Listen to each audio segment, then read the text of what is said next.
Sano punattu saviryankarabhavai tejasvinavaditamastu ma vidvishavai.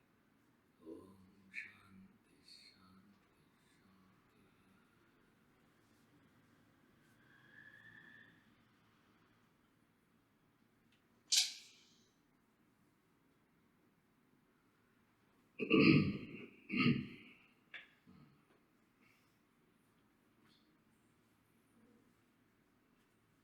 Question.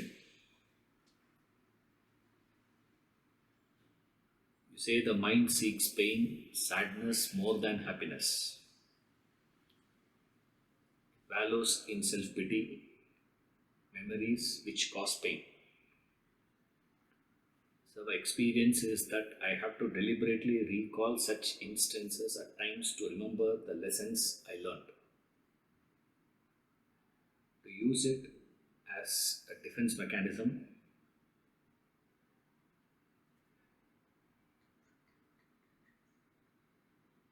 to protect and try not to repeat the experience which caused the emotions associated with it. Could you please explain if this is the wrong way to cope up or grow, whatever the term is? Lawyer, is it?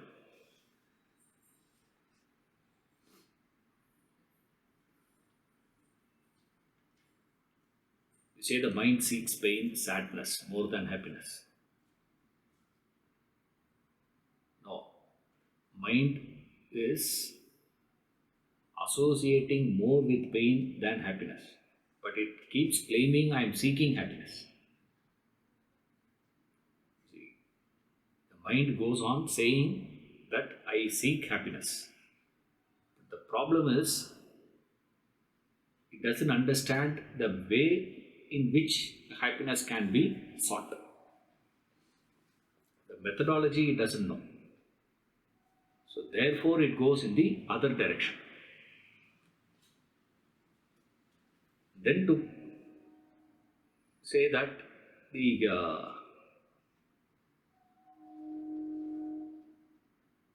I recall my experience. Recalling your experience needs to be done during your reflection. Whenever you sit and reflect, when you do your reflection period, there you can bring in your experiences. But don't think that from a painful experience you are going to be learning something.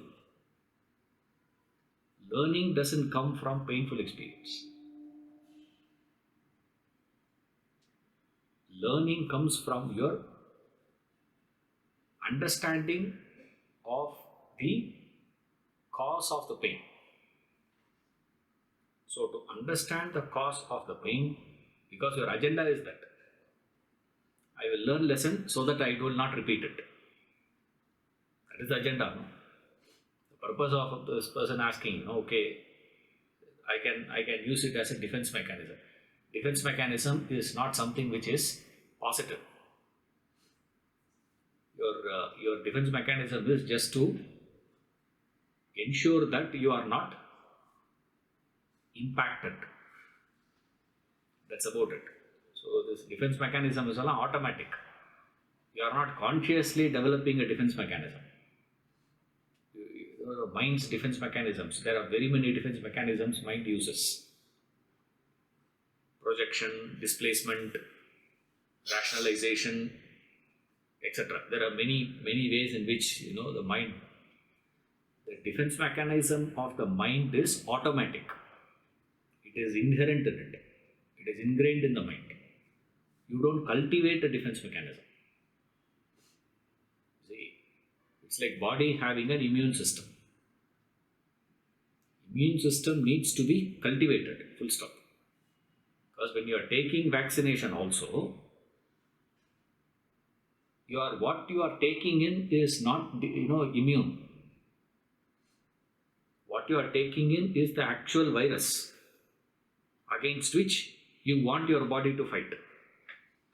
Only two options are there. Either it is a dead virus or what they say is the strength of the virus is reduced to 1/100th.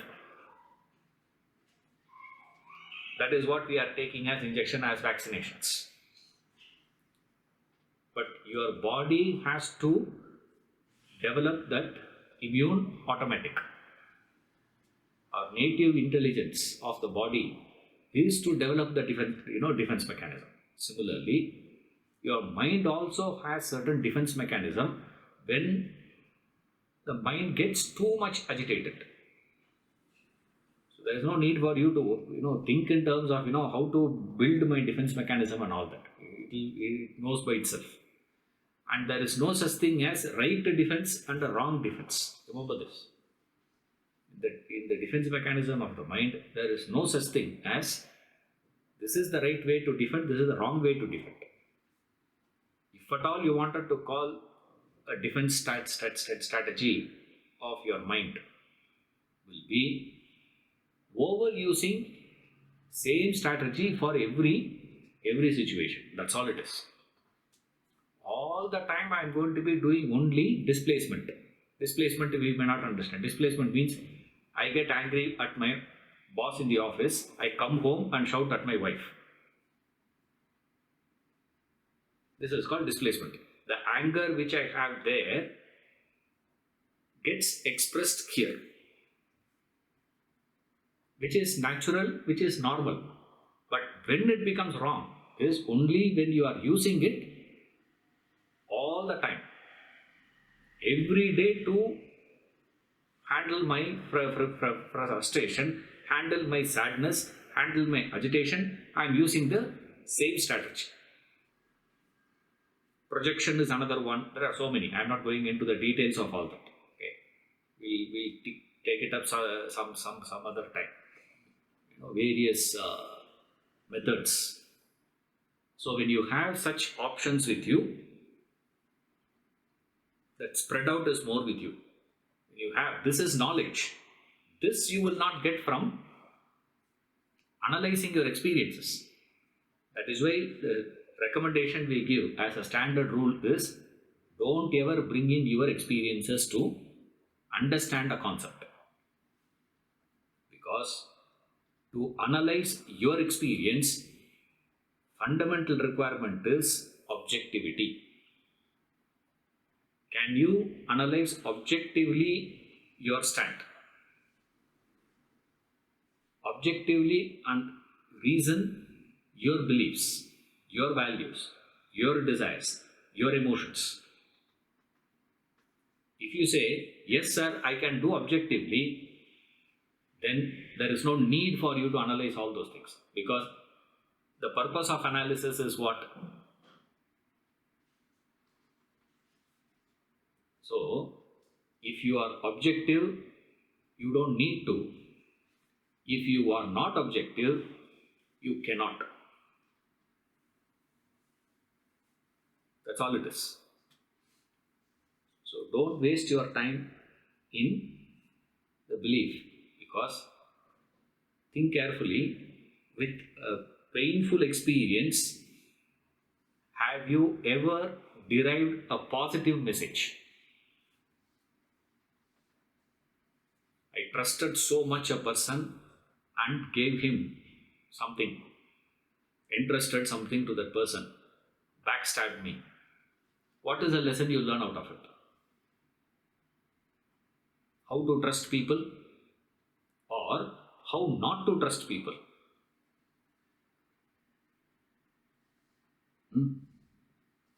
Invariably it will be, can't trust these days, sir. Kali Yuga, Today it's Kali Yuga, sir. Therefore we should not trust anyone. Your message that you will be learning will be negative. You can never learn a positive message out of a negative experience. A negative experience will teach negative. What is not. There's no such thing as what is not. That is why we say don't waste your time and energy on all these things. However, Independent of this, your mind has a tendency. Independent of all these things. The tendency of the mind is confused state. Mind means confusion. What is the confusion? It will seek one thing, but it will do everything contrary to that. I want hot water. What should I do? Put it in the freezer. This is what mind will be doing all the time. And the tragedy is, since everybody is doing the same thing, we think that's what we are supposed to do. If you want to heat something, what are you supposed to do? Put it in the fridge. Deep freezer. No, that doesn't work. That's all the messages. So the nature of the mind is what? Confusion. Because of that confused state, the mind will mix up what it wants and the means. The end and means are not matching. The end is what? Happiness. The means is to dismiss it. It's over. And there is no belief. That's why you will find people saying, there's interviews and all those things. What is the great message that you have learned? The message that I have is be punctual. Punctuality is what I have learned in this 25 years of my career in this field. Punctuality. My God, for you to learn punctuality, it takes 25 years, is it?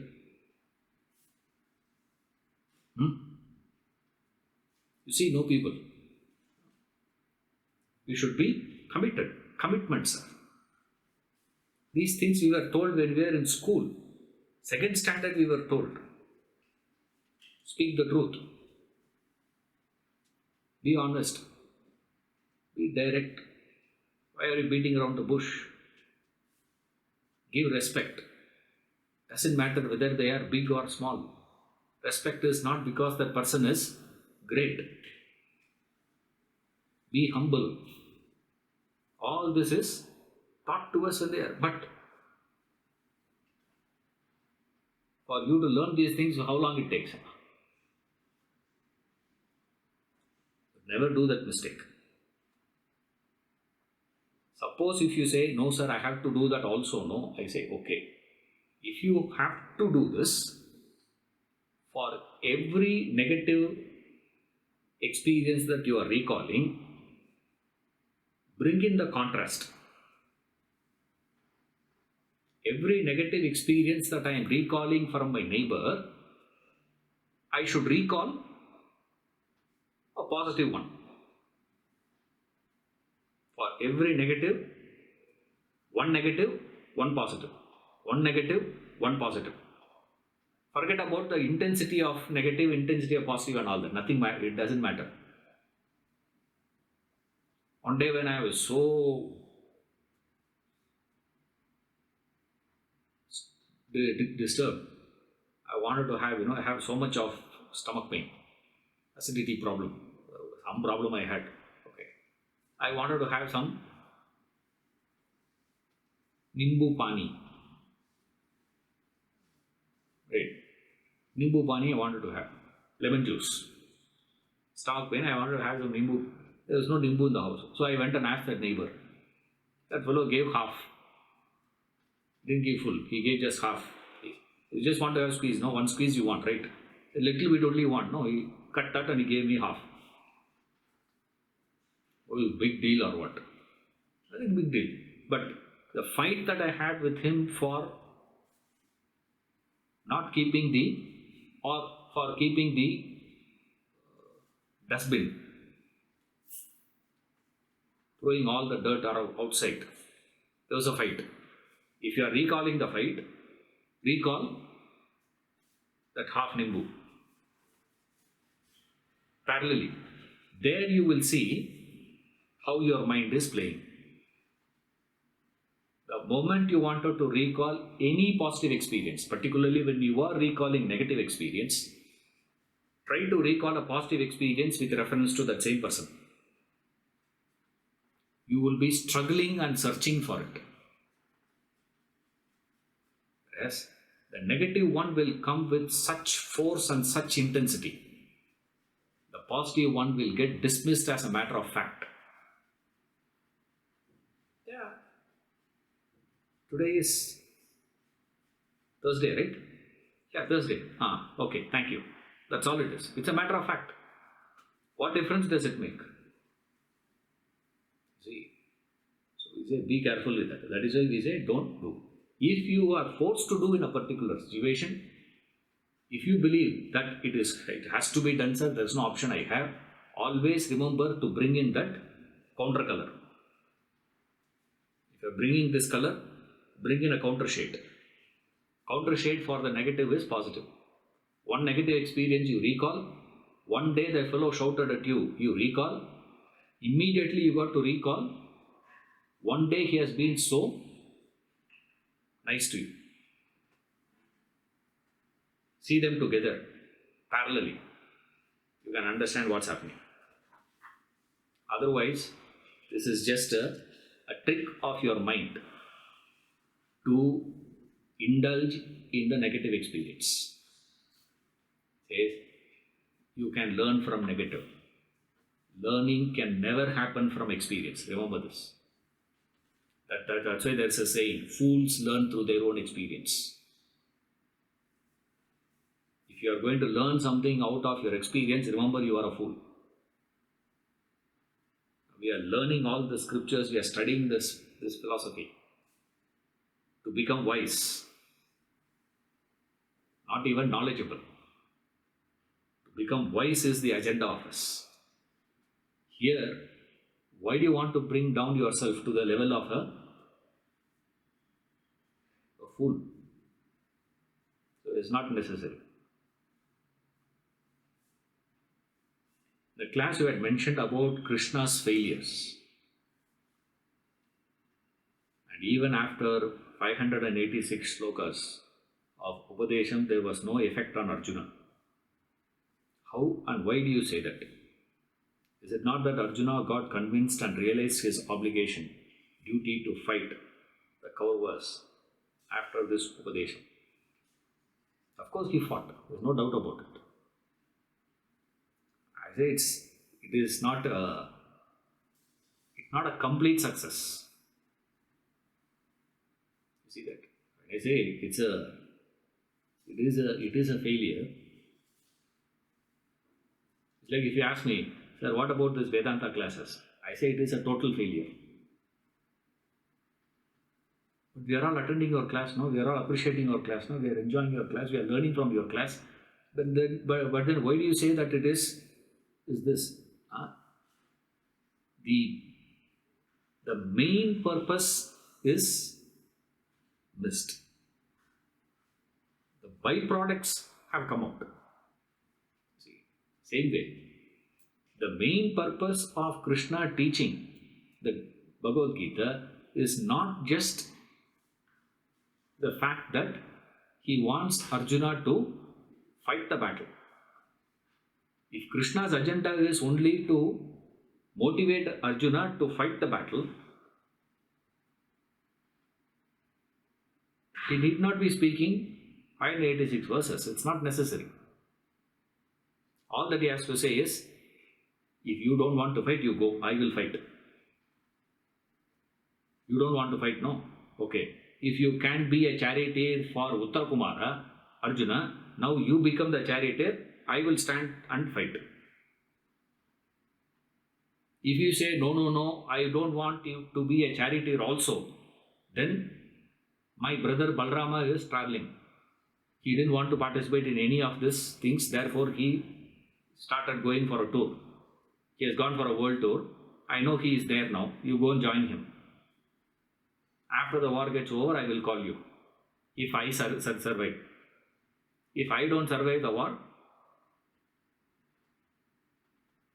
by now. The moment Krishna says this, Arjuna would have got, no, I'll fight, you'll say. That's all.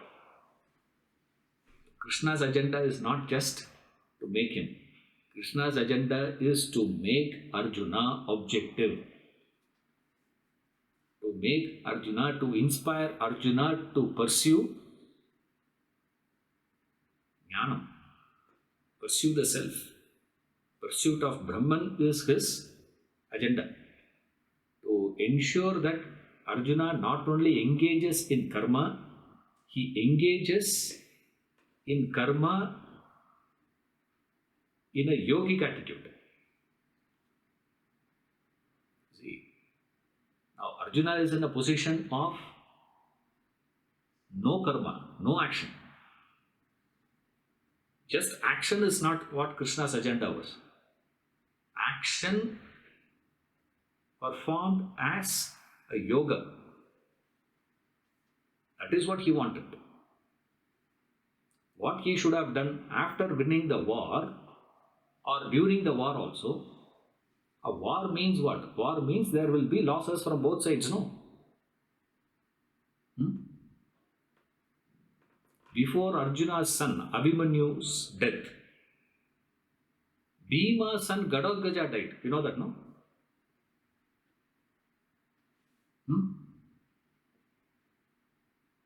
What did he do?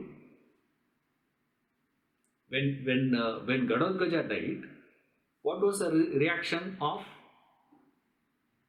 Arjuna? Of course, he was also crying, he was also upset.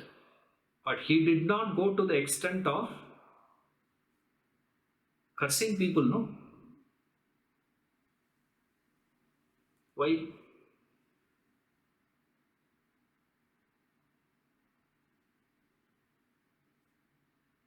My son.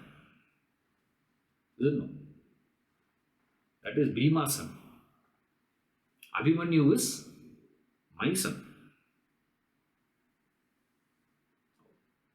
Krishna's entire teaching of Krishna is don't develop this mindness, that possessiveness.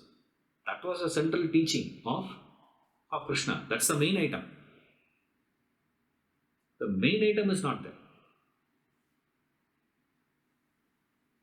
We say Mukhya Pala and Avantara Pala. There are two types of Pala. Mukhya Pala and Avantara, incidental. You go to Tirupati to have the darshan of the Lord. Incidental is you will get laddu, depending on the ticket that you have got. Right? That laddu prasadam is not the main purpose for you to be going to Tirupati. That's not the idea. So when those people in the temple were making that laddu and selling it,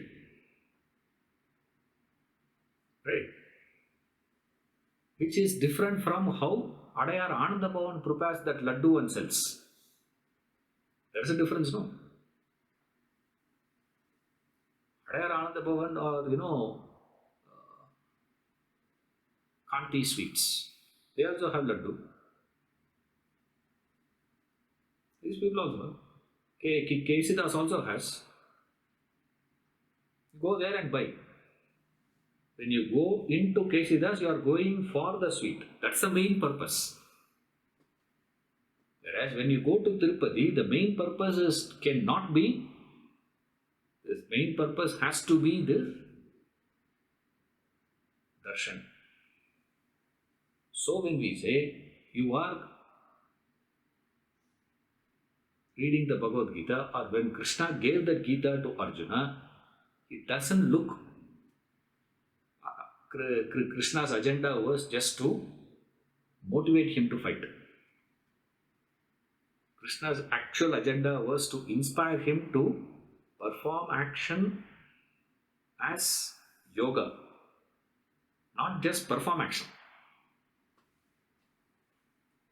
Arjuna came up to the level of performance of action, from no action to the performance of action. But he did not come up to the level of performing action with the yogic attitude, which is the main thing Krishna wanted him to do. That he did. In that sense, I say he is the speech that was given by Krishna was a failure. See,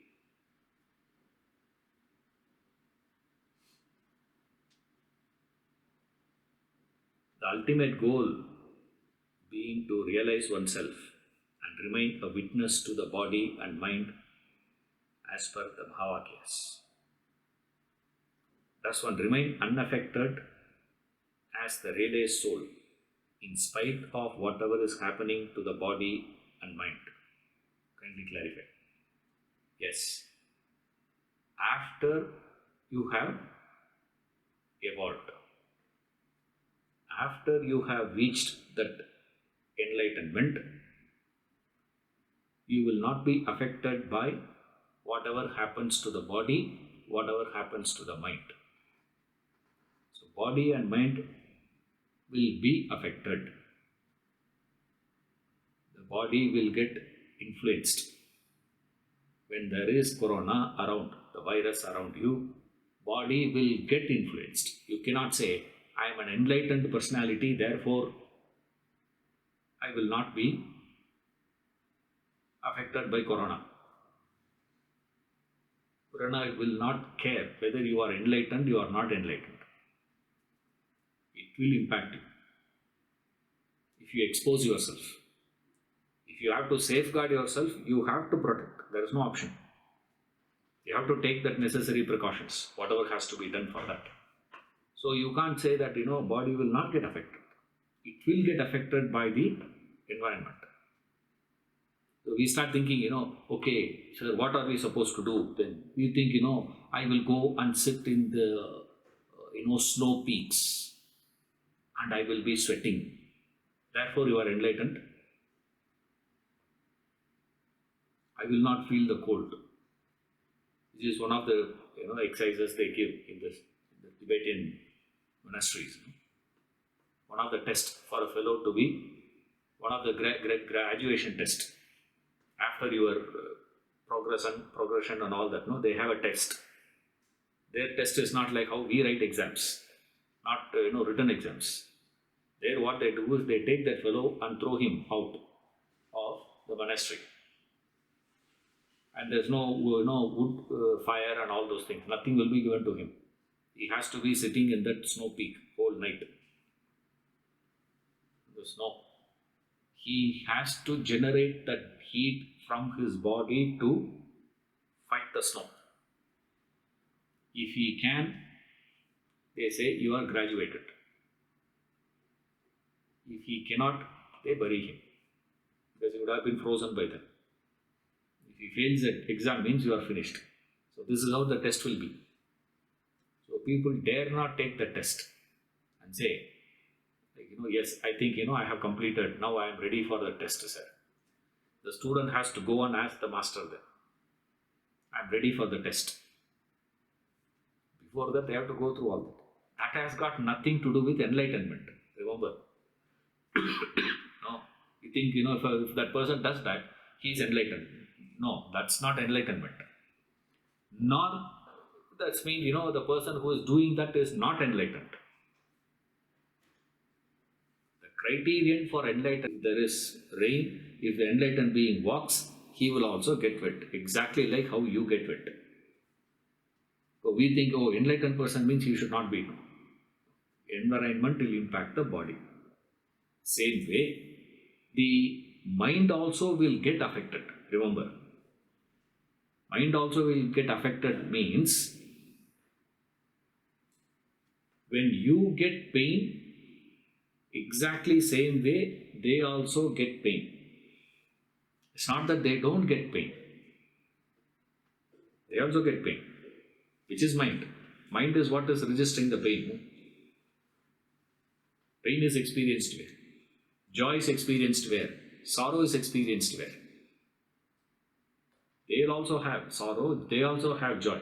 We think, they don't have joy or sorrow. They're like wood and stone, they'll be sitting. Life is, many of them think, people like us also they ask, how do you live?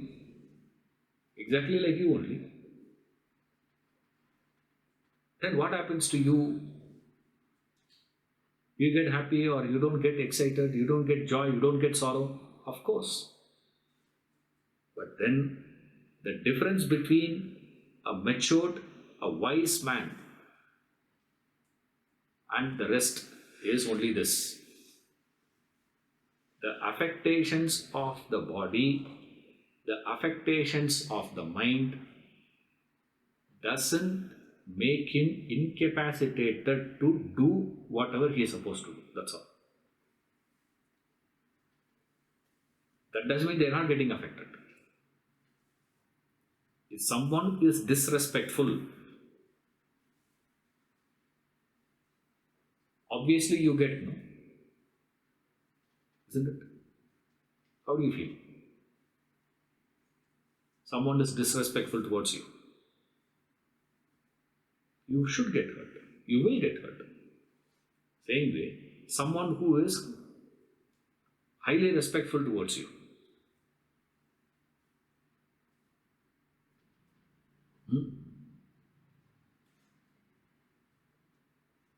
Like, for example, just say, in the wedding that we had in the family, they got dolls, so everybody gave gifts and all this. So many gifts were there.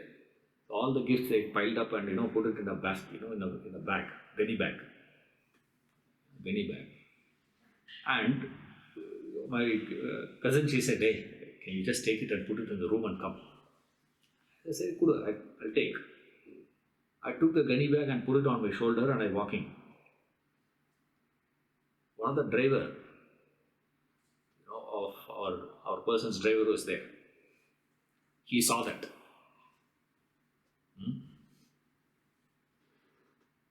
He stopped the car. He was taking some guests somewhere out. He stopped the car. He got out from the car. I didn't even speak to those people. From the distance, the fellow came running. He said, "Sir, please, why are you carrying? How can you carry?" I said, "Hey, go no." Why? Because as far as he is concerned, he has some great value. When he sees someone with such a great value doing some work like this, but as far as my cousin is concerned, what is it? Imagine I come to one of your wedding and you tell me, "Sir, can you take it?" Will you say that? Even if you say that, will I do it?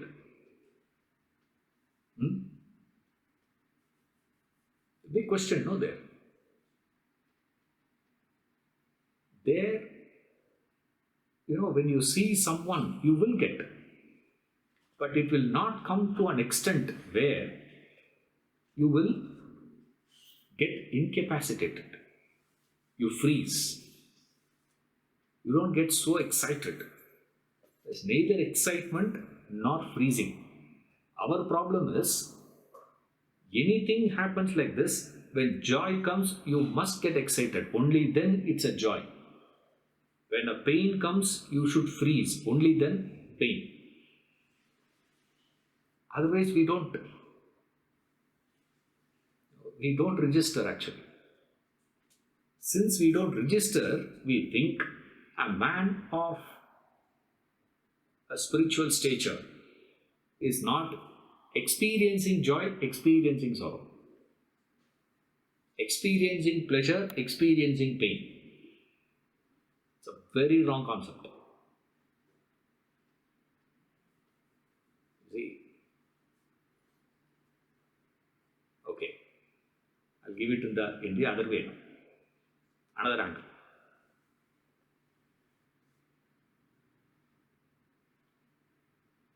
He will have preferences, but he will not be having likes and dislikes. There is no likes, but there is a preference. You all see the difference. Two words. What do you like to have? Right. That doesn't mean from tomorrow onwards you say, sir, I'm just changing the word. From what do you like to, what do you prefer to have? It's not the way. See, they have a specific preferences. Remember, all enlightened masters have a specific preference. Say, he would like to have coffee prepared in a particular way. He prefers to drink coffee in that fashion only. That's called preference. He prefers to have this for dinner. Preference. But those preferences will not come to such an extent, will become such a big issue, where he will start forcing others to adapt, forcing himself to be seeking it. Like raga is that. But definitely they will have preferences. All those masters, you can look at any master's life you see, they have a specific preferences.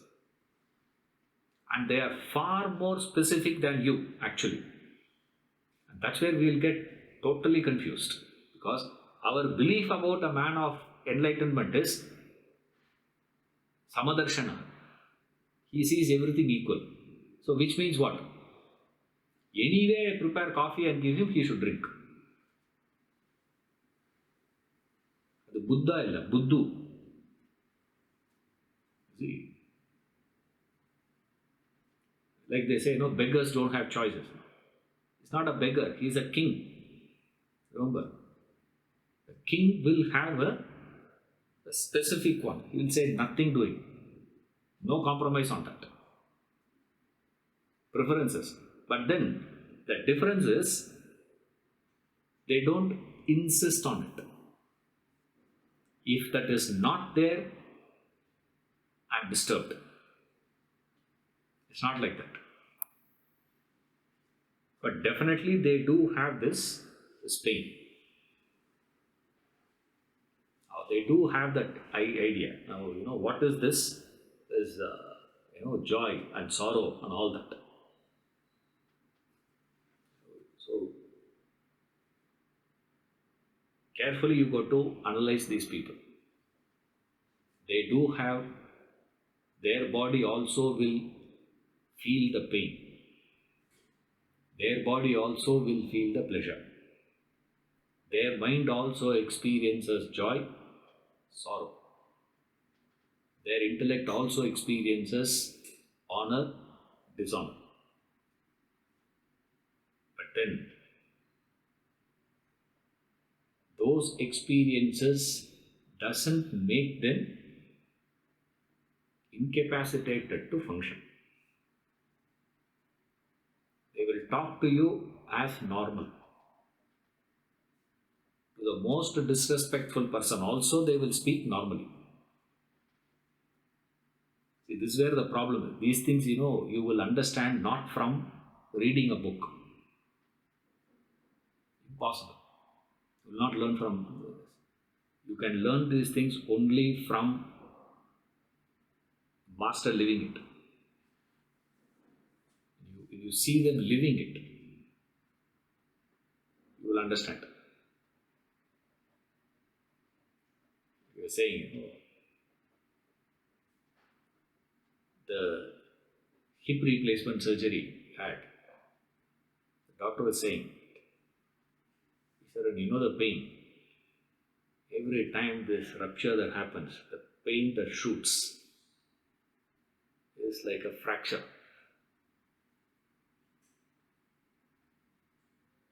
And with that functioning for the last 3.5, 4 years, 4 years of that.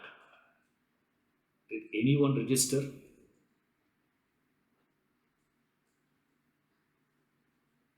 No one registered. That does mean that pain is not there.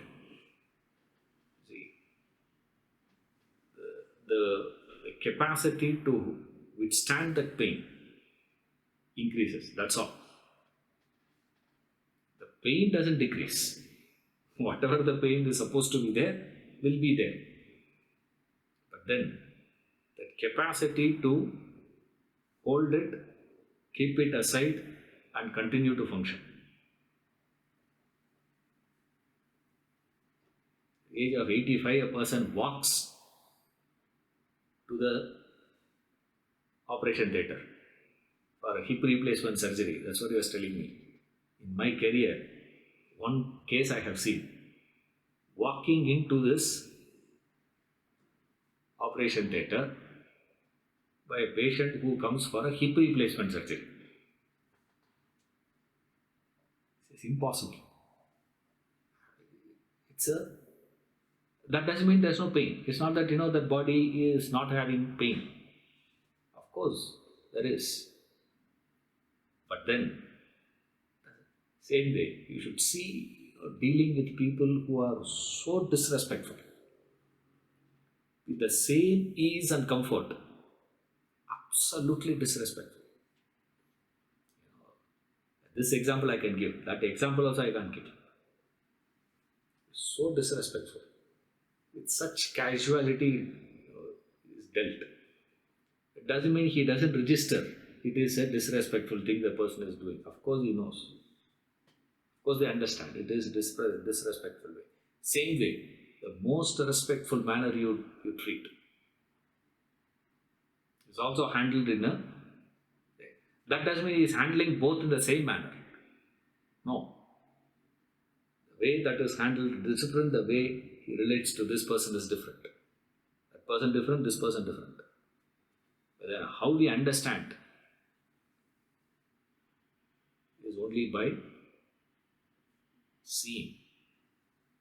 That's why they say Sishtachara is one of the ways in which you learn things.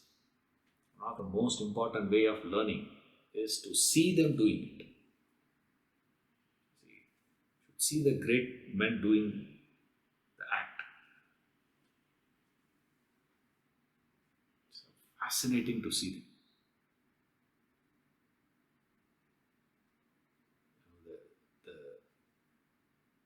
The sincerity with which that action is done, the commitment with which the action is done, doesn't change at all, independent of any one of these things. That's called enlightenment. Not that you desensitize yourself. You become, insensitive. In fact, when you grow spiritual, your body gets more and more sensitive. Your mind will get more and more sensitive. Your intellect also will get more and more alert and sensitive. The affectation will be much more. Sensitive body means what? When a slight change, your body will get affected. Little change. Yeah. We think, that's weakness of the body. It's not weakness. That means the body is alert and alive. A dead body will not react to the situation. It is alert. So remember that. That's the idea with which we work.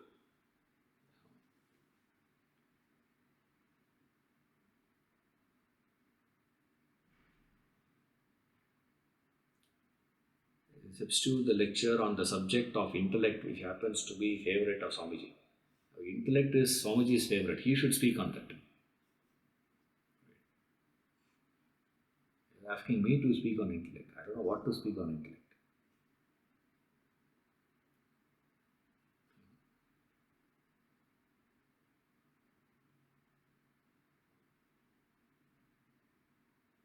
Intellect is the ability to investigate, reason. That's all. It's just a reasoning ability. That's it.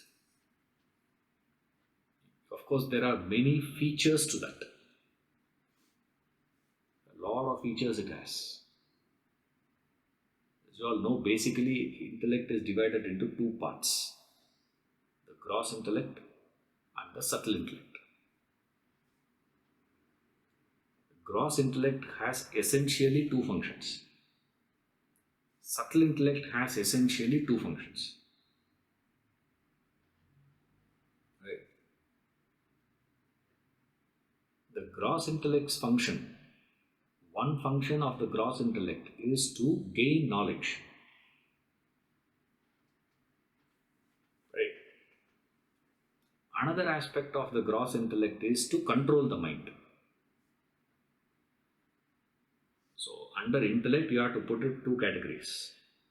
The flow chart. You can make it on your own. Two things. Intellect means gross, subtle. Gross intellect has two functions.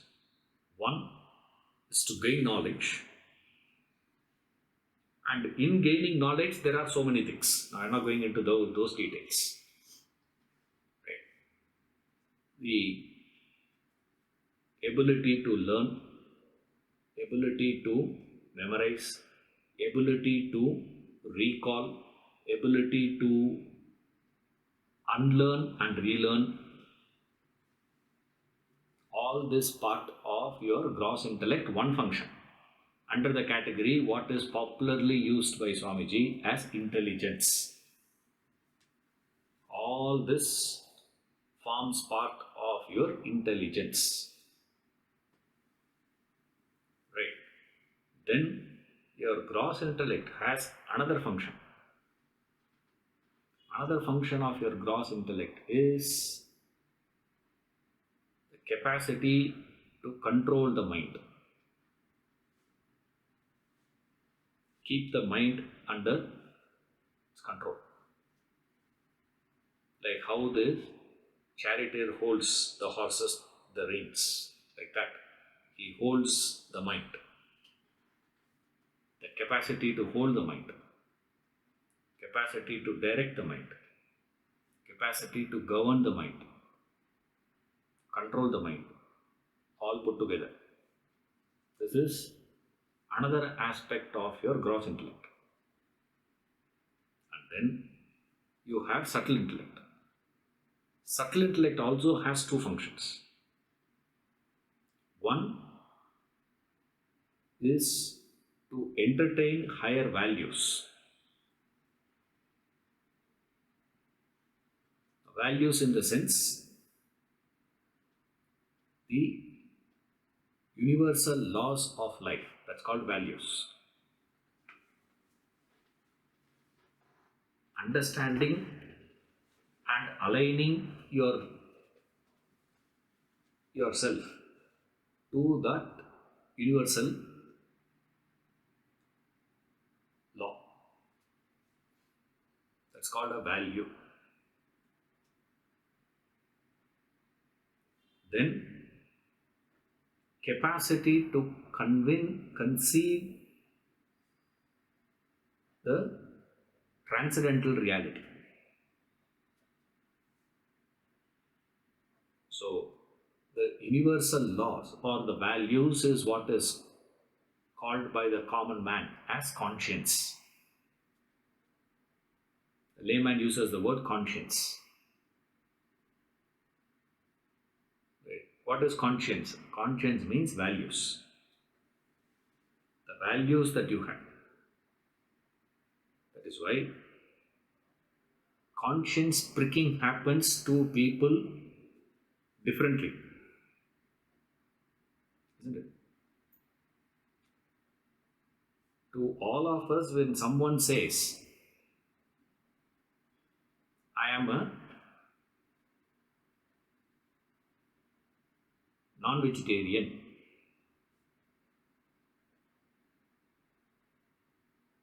if a vegetarian were to eat a non-veg, his conscience will prick.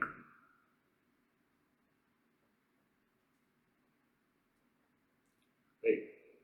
Or imagine a vegan. You have served a vegan non-veg and he has eaten that also. And he said, Nalla irke, can I have one more? And you give him also that. And he eats. And you feel, I have had that. His conscience will prick. Whereas a person who has been having non-vegetarian, his conscience will not prick him. Why? Why everyone's conscience doesn't prick? Don't say, sir, conscience pricks to everyone. It doesn't. We all think that conscience is pricking. Even to the person who is corrupt, his conscience doesn't prick. A terrorist conscience doesn't prick. What is that got to do with, why should I come and kill these people? What's the connection?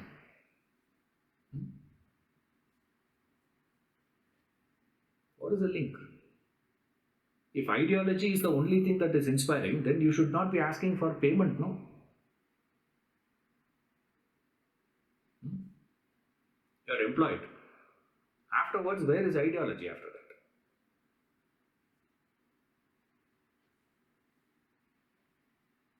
Where are we going to be? It depends on your values. And in values, there are two. Remember, in values, there are two aspects. One is called conditional values. Another one is called universal values. Conditional. But both functioning, both of these were operating under the category of subtle intellect. And generally, when we use the word conscience, we generally refer that word conscience only to the universal values. The conditional values, situational values, personal values is what we generally use as values. So, under this subtle intellect, what do you have to add? 2. In the 2, you have one values, another one conscience. Another one we have is conceiving the transcendental reality.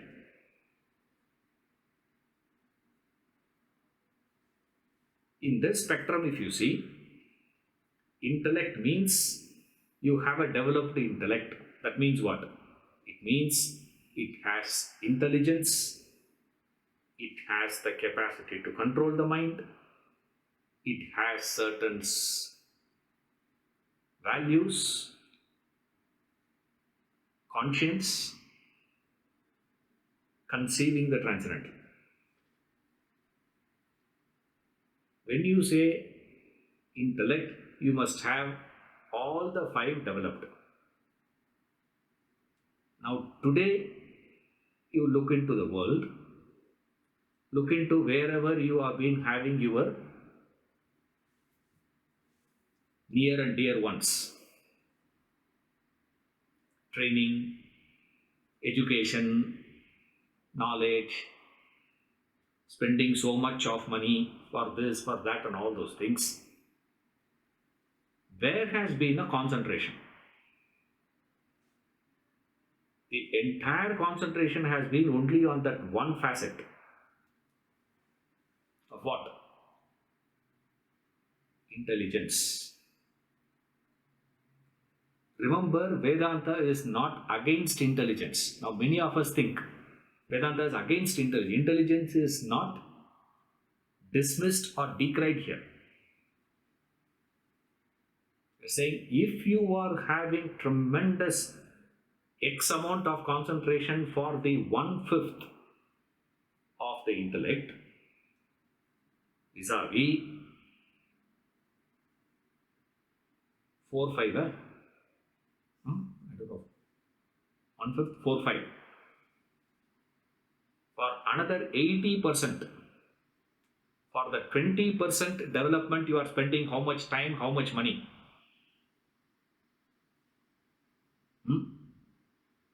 For The another 80%, what is the time that you are spending, what is the energy that you are spending, the money that you are spending, or you are willing to spend. Forget about actual spending. How much you are willing to spend? Time, energy, money. Even if you are willing, from where you are going to get it? That's where sweepingly he makes a statement in the, I don't know how many of you have seen that in the YouTube, if you go, is there. Vedanta Academy, there is a presentation about Vedanta Academy. There he says, in the whole world there is only one academy that is promoting intellect. There is no other place. Such a sweeping statement. Almost like, so fanatic. Hey, no, you are the only fellow. Huh? So all these universities and all this great, pumping in so much of, money that is pumped in to build. The amount of money, the research that is pumped in to build that 20% vis-a-vis the 80%. Practically zero.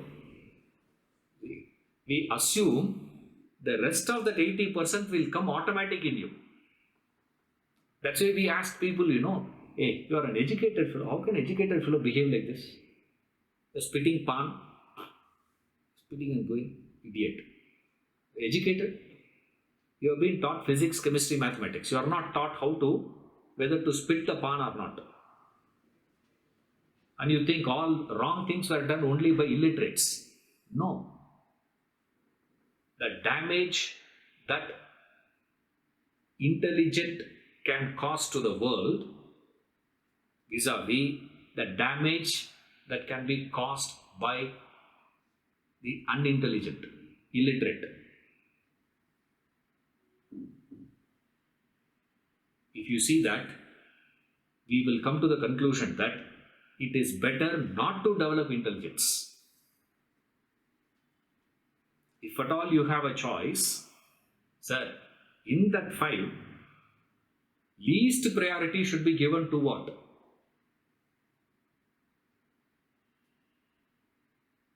If you have to order, in the order of priority, which one you should give first?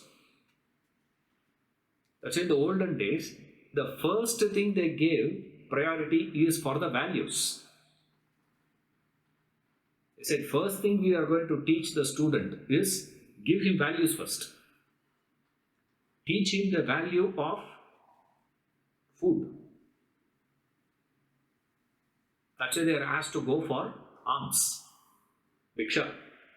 The student has to go for bhiksha. And you take that bhiksha, you go and find that bhiksha, but then you can't eat it. You have to bring that bhiksha and give it to the kitchen there. The fellow will go and give it to Guruma. She will decide what to do. And then she will use that and cook. First the Guru will eat. And then all the Sishyas will sit and eat. Leftover. Meaning, they are going to eat next. Means what? Leftover. I earn. I go and stand in front of that fellow's house. Ask for alms begging. This fellow conveniently sitting at home. And I have to go and wash his dhoti also. And when he comes and sits for puja, I have to keep everything ready. And this guy will come and take the flowers and offer it to the Lord. As though it is his. I had to go and fetch all those things. He takes all the credit. It's a fascinating system. I'm not saying we have to go back to that old system. That's not what I'm saying. You don't immediately go say, oh, therefore, Lord Macaulay, this, that, Allah, don't start. along with intelligence, if you say that I am going to be building my intellect, what is the meaning you should understand? In which aspect you are going to be building your intellect? For what aspect of intellect is lacking in you in strength, in that fight? At this stage, I don't think there is any need for you to be working with reference to the intelligence. More than enough you have. In fact, you have more than what is needed. Unnecessary intelligence you have.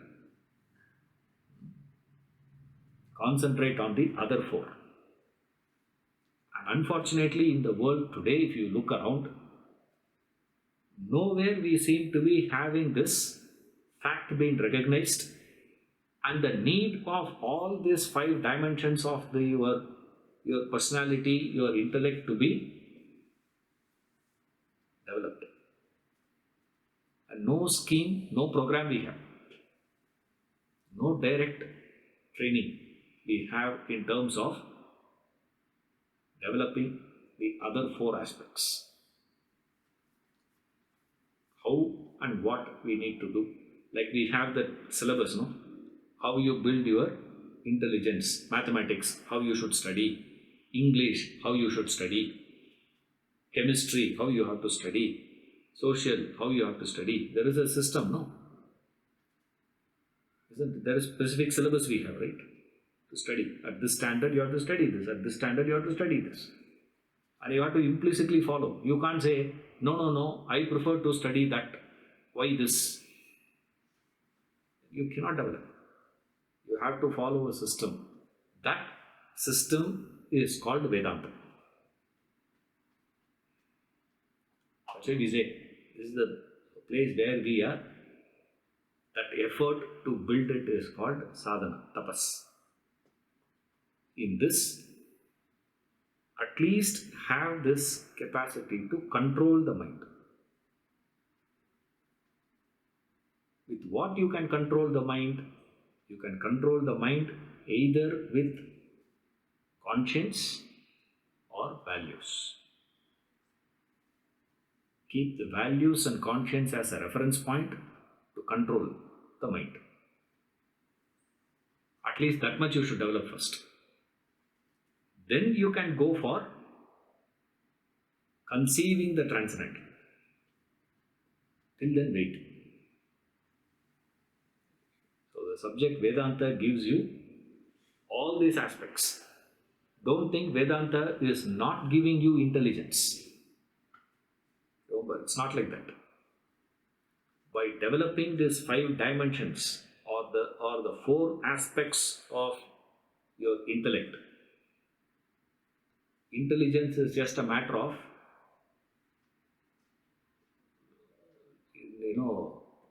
like a joke you can learn subjects. You can master things with such ease. Wherever you have, whatever you want to develop, you can learn those skills so easy. Intelligence means literally, you want to take it intelligence, what is it, sir? In one word, knowledge, skill. Information and skill that you have developed. That's called intelligence. So what is intelligence? 2 things put together. Knowledge, information plus skill. Information and skill called intelligence. Doesn't mean you don't need it in life. Of course you do need it. If you want to live in this world, you need intelligence. Without intelligence, you cannot live. Not possible. So what is intelligence? Intelligence means information plus skill. So I have knowledge, means I have intelligence, means I have information and I have a skill. Develop that. As you are developing this, don't ignore the other 4 aspects. Because by ignoring 80% of your body is not functioning, only 20% of your body is functioning. What do you call that person as? 80% of the brain not working, only 20% of the brain is working. What do you call that person?